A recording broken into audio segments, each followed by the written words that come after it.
pass it to someone from the Jewish Faculty Network. Zoe.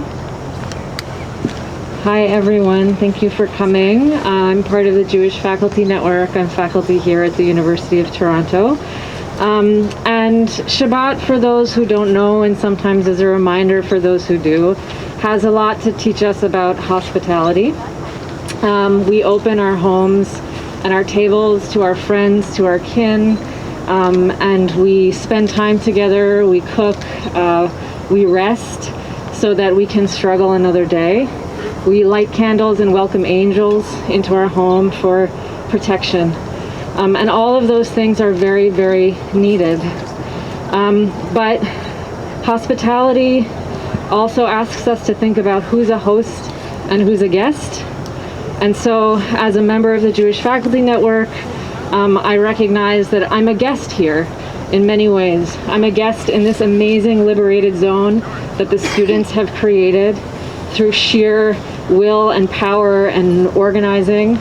And they have been so hospitable to us. They have taught us so much about hospitality, creating spaces for us, laying out tarps for us to sit down on, bringing shelter when it's too sunny. They have been amazing hosts. And we are grateful to be invited guests. There's other ways that we are guests here.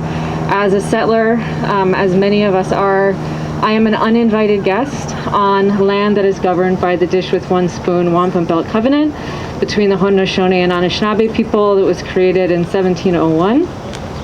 And that agreement is also in many ways an agreement about hospitality. It's an agreement about sharing. It's an agreement about taking only what you need, making sure that there's enough for others. And it's an agreement about coming to the dish when we break bread with each other with a spoon and not with a knife. And so that lesson of hospitality is one that asks me to think about what it means to be a good guest, even if I'm an uninvited guest. And as Jews, we know a thing or two about being uninvited guests, as people who are by definition wandering people. We are diasporic people. We are people who have been refugees over and over and over again. And we are people who have been the targets of genocide. And because of that experience, because we know bitterly what it feels to be unwelcome, we say no to genocide. And I have been so moved by Palestinian friends of mine, by organizers who I have heard say the most amazing, generous invitations, saying that I can't wait to invite you to my table in a free and liberated Palestine. And I cannot wait, as a Jew, to accept that invitation. I cannot wait to break bread at their table as an invited guest in a free and liberated Palestine.